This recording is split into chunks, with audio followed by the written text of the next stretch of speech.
Use this spider to get your story to ready state.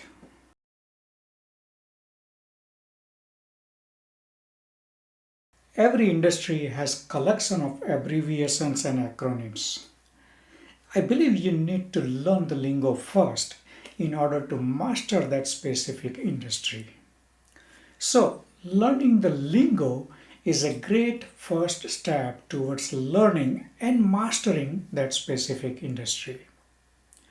You need to learn, understand, and eventually walk the lingo. What I mean by that is first, you need to learn the lingo, the terms and terminology. Second, you need to understand the lingo as in what and why behind the lingo, behind the terms. And third, walk the lingo as in you need to use it, experience it, and master it.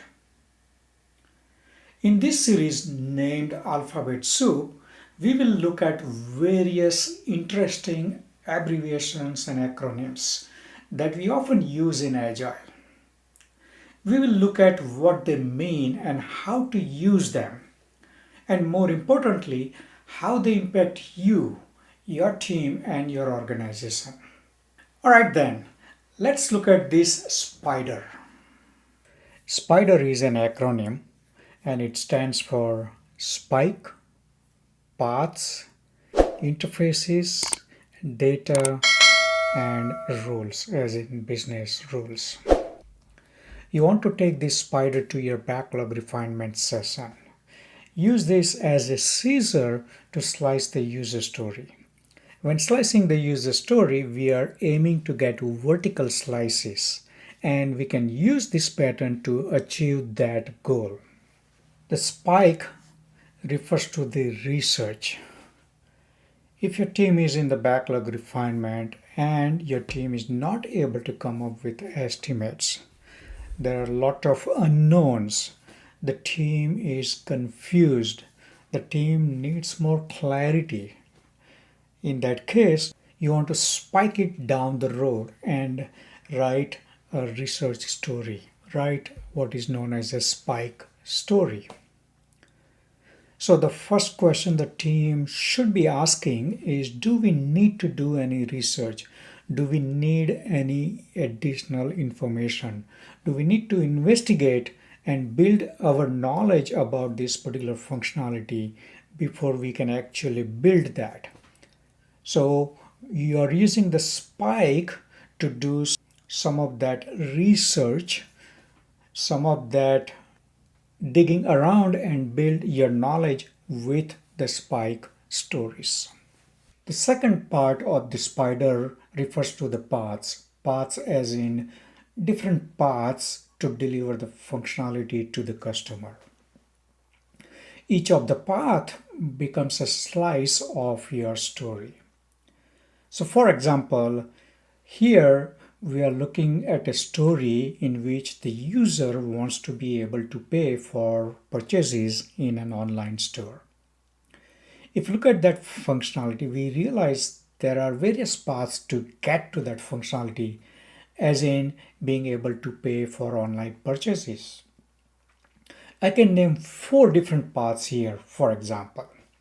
The customer can make a payment using credit card. Second, customer can pay using PayPal, let's say. Third, customer can pay using EFT, as in electronic fund transfer, as in transfer the money from checking account.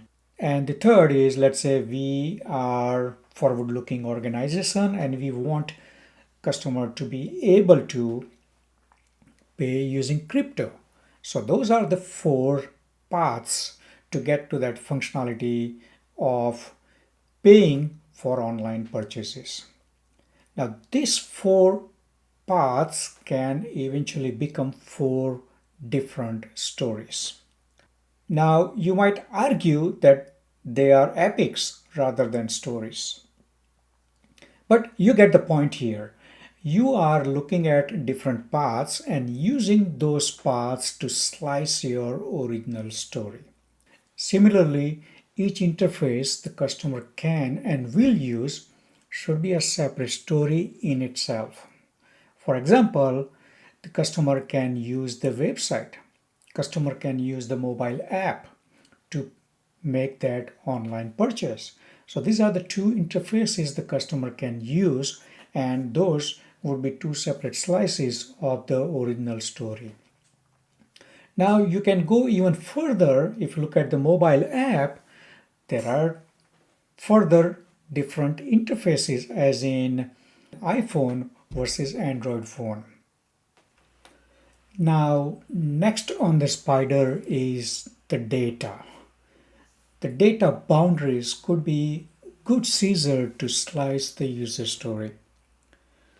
So again, if we continue with our example, let's say the user story is looking for functionality so that the user can make payment for online purchases.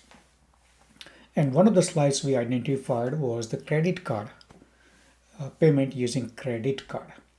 Now, if you look at this functionality itself, one of the data boundary could be the credit card acceptance, as in what we need, what is the minimal information we need to accept the credit card.